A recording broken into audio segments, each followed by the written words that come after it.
wabarakatuh. Pada kesempatan kali ini saya akan membahas mengenai model Vygotsky dalam perencanaan pembelajaran. Untuk itu silahkan disimak video berikutnya. Dadah. Baiklah, langsung saja. Yang pertama itu apa sih sebenarnya itu Vygotsky? Vygotsky adalah nama dari seorang tokoh, di mana tokoh tersebut adalah seorang sarjana hukum tamatan dari Universitas Moskow, yaitu pada tahun 1917. Kemudian beliau melanjutkan studi dalam bidang filsafat, psikologi dan sastra pada Fakultas Psikologi Universitas Moskow, dan menyelesaikan studinya pada tahun 1925 dengan judul disertasi The Psychology of Art. Dengan latar belakangnya tersebut, ia memiliki ilmu yang banyak memberikan inspirasi pada pengembangan teknologi pembelajaran, bahasa, psikologi pendidikan, dan berbagai teori pembelajaran. Baiklah, selanjutnya yaitu apa sih sebenarnya itu teori belajar Vygotsky?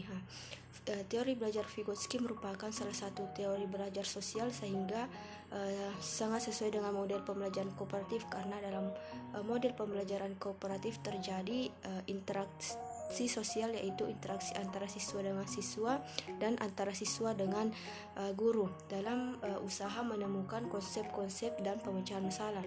Selama proses interaksi ini terjadi pemagangan kognitif, yaitu proses di mana seseorang yang sedang belajar tahap demi tahap memperoleh keahlian melalui interaksinya dengan pakar-pakar.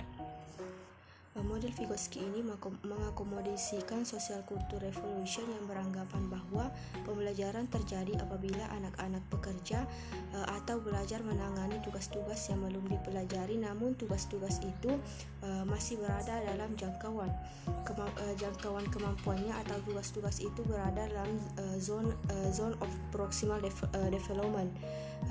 Zone of proximal development adalah perkembangan kemampuan siswa sedikit di atas kemampuan yang sudah dimilikinya.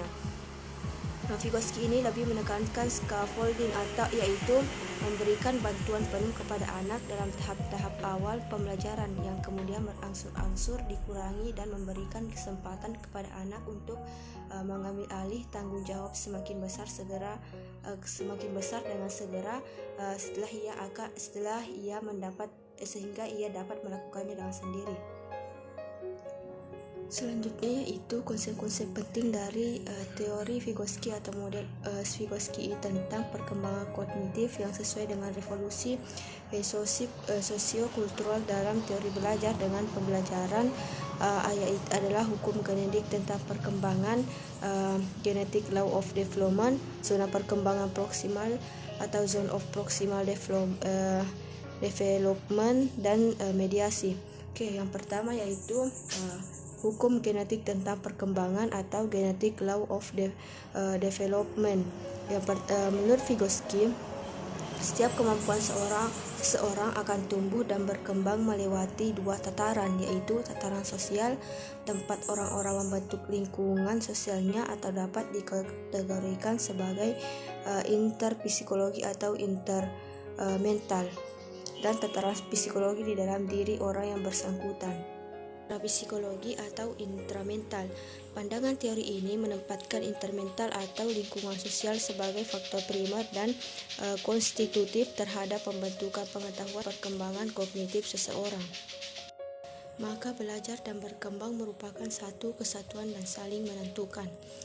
Yang kedua yaitu ada zona perkembangan proksimal atau zone of proximal development. Vygotsky juga mengemukakan konsepnya tentang zona perkembangan proksimal atau zone of proximal development, yaitu menurutnya perkembangan kemampuan seseorang dapat dibedakan ke dalam dua tingkat, yaitu tingkat perkembangan aktual dan tingkat perkembangan potensial. Tingkat perkembangan aktual tampak dari kemampuan seseorang untuk menyelesaikan tugas-tugas atau memecahkan berbagai masalah secara mandiri. Hal ini disebut sebagai kemampuan intramental, sedangkan tingkat perkembangan potensial tampak dari kemampuan seseorang untuk menyelesaikan tugas-tugas dan memecahkan masalah. ketika di bawah bimbingan orang dewasa atau ketika berkolaborasi dengan teman sebayang yang lebih kompeten. Hal ini juga disebut sebagai kemampuan intermental. Jarak antara keduanya yaitu tingkat perkembangan aktual dan tingkat perkembangan potensial ini disebut zona perkembangan proksimal, di mana zona perkembangan proksimal diartikan sebagai fungsi-fungsi atau kemampuan yang belum matang yang masih berada pada proses pematangan, ibaratnya sebagai embrio kuncup atau bunga belum menjadi buah. Tunas-tunas perkembangan ini akan menjadi matang melalui interaksinya dengan orang dewasa atau kolaborasi dengan sebaya yang lebih kompeten. Untuk menafsirkan konsep zona perkembangan proksimal ini dengan menggunakan scaffolding interpretation, yaitu memandang zona perkembangan proksimal sebagai perancah sejenis wilayah penyangga atau batu loncatan untuk mencapai taraf perkembangan yang semakin tinggi. Gagasan Vygotsky tentang zona perkembangan proksimal ini mendasari perkembangan teori belajar dan pembelajaran untuk meningkatkan kualitas dan mengoptimalkan perkembangan kognitif anak. Beberapa konsep kunci yang perlu dicatat adalah bahwa perkembangan kemampuan seseorang bersifat konteks independen atau tidak dapat dipisahkan dari konteks sosial, dan sebagai bentuk fundamental dalam belajar adalah partisipasi dalam kegiatan sosial. Berpijak pada konsep zona perkembangan proksimal, maka sebelum terjadi internalisasi dalam diri anak atau sebelum kemampuan intramental terbentuk, anak perlu dibantu dalam proses belajarnya. Orang dewasa atau teman sebaya yang lebih kompeten perlu membantu dan berbagai cara seperti memberikan contoh, memberikan feedback, menarik kesimpulan dan sebagainya dalam rangka perkembangan kemampuannya. Selanjutnya yaitu mediasi. Menurut Vygotsky, kunci utama untuk memahami proses-proses sosial dan psikologi adalah tanda-tanda atau lambang yang berfungsi sebagai mediator. Tanda-tanda atau lambang-lambang tersebut merupakan produk dari lingkungan sosiokultural di mana seseorang berada.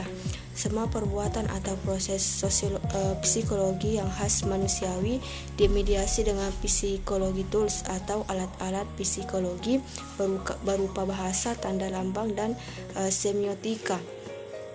Selanjutnya, kultural dan fungsi-fungsi mental didasari oleh tema. Ada dua jenis mediasi, yaitu mediasi metakognitif dan mediasi kognitif. Mediasi metakognitif adalah penggunaan alat-alat semiotik yang bertujuan untuk melakukan self-regulation atau regulasi diri, meliputi self-planning, self-monitoring, self-check, dan self-evaluasi.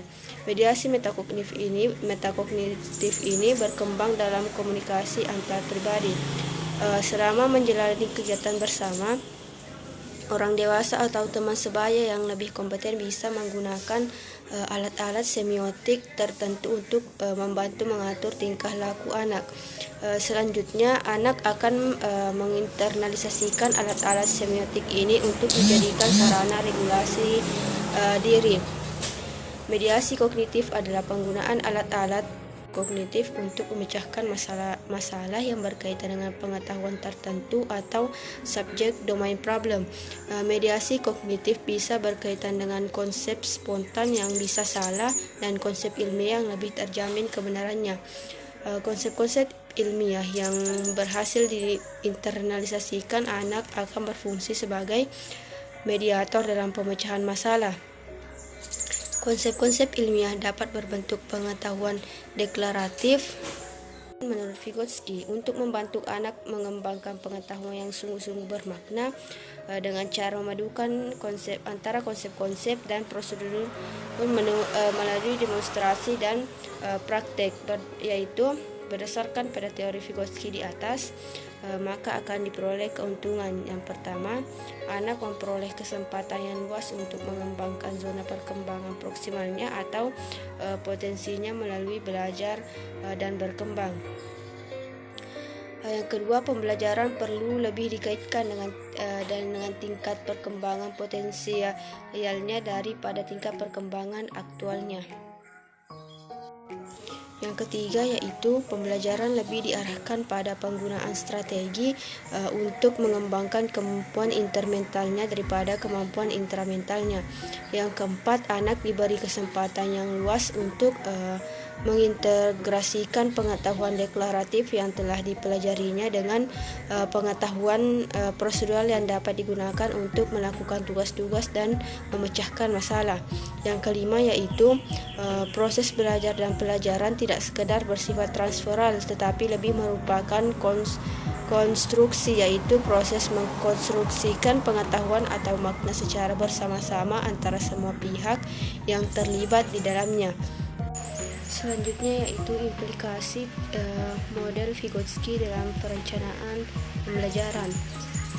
Yang pertama itu ada proses pembelajaran yang diberikan oleh guru harus sesuai dengan tingkat perkembangan potensial siswa, yaitu siswanya harus diberikan tugas yang dapat membantu mereka untuk mencapai tingkat perkembangan potensialnya. Yang kedua yaitu Vygotsky mempromosikan penggunaan pembelajaran kolaboratif dan kooperatif di mana siswa dapat saling berinteraksi dan saling memunculkan strategi-strategi dalam pemecahan masalah yang efektif untuk mereka masing-masing. Sedangkan menurut Bruce Wendy pada tahun 1992 menjelaskan implikasi dari model Vygotsky ini dalam pembelajaran, diantaranya guru bertugas menyediakan atau mengatur tugas-tugas yang harus dikerjakan siswa serta memberikan dukungan dinamis demikian hingga setiap siswa bisa berkembang secara maksimal dalam zona perkembangan proksimal.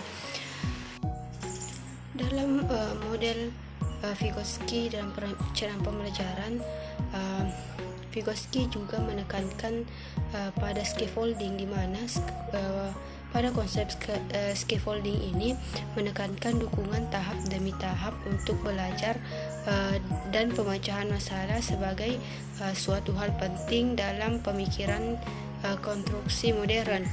Sedangkan menurut Horowitz pada tahun 2005, Trop pada tahun 2009, scaffolding berhubungan erat dengan ZDP, berarti mengumbar tingkat dukungan, di mana dalam pendidikan usia dini, scaffolding mengambil peran yang sangat penting dalam proses pembelajaran di setiap aspek menuju pada pencapaian tahap perkembangan anak atau child development. Setiap kali seorang anak mencapai tahap perkembangan yang ditandai dengan terpenuhinya indikator dalam aspek tertentu, maka anak membutuhkan scaffolding. Vygotsky menuliskan bahwa scaffolding merupakan bentuk bantuan yang tepat waktu yang juga harus ditarik tepat waktu ketika interaksi belajar sedang terjadi saat anak-anak, yaitu saat anak-anak mengerjakan puzzle, membangun miniatur bangunan, mencocokkan gambar, dan tugas-tugas pembelajaran lainnya. Saat interaksi belajar berlangsung, scaffolding kadang dibutuhkan secara bersamaan dan terintegrasi dalam aspek fisik, intelektual, seni, dan emosional. Selanjutnya, dialog adalah sebuah alat scaffolding yang penting dalam zona perkembangan proksimal. Dalam pandangan Vygotsky, anak-anak memiliki konsep-konsep yang kaya, tetapi tidak sistematis, tidak terorganisasi, dan spontan. Dalam sebuah dialog, konsep tersebut bertemu dengan konsep pembimbing yang lebih sistematis, logis, dan rasional. Hasilnya, konsep anak menjadi lebih sistematis, logis, dan rasional. Sebagai contoh, sebuah dialog mungkin berlangsung antara guru dan anak ketika guru menggunakan scaffolding untuk membantu anak memahami sebuah konsep seperti transportasi. Dengan mengajukan pertanyaan-pertanyaan yang mendalam adalah sebuah cara yang sangat baik untuk menunjang pembelajaran siswa dan membantu mereka mengembangkan keterampilan berpikir yang lebih rumit. Maka dari itu, seorang guru dapat mengajukan pertanyaan kepada siswa seperti, apakah contoh hal tersebut? Mengapa kamu berpikir begitu? Menghubungkan hal itu. Seiring berjalannya waktu, siswa harus mulai menginternalisasi penyelidikan semacam ini dan lebih membantu kerja mereka sendiri. Sekian materi dari saya, lebih dan kurangnya mohon dimaafkan. Wassalamualaikum warahmatullahi wabarakatuh. Dadah.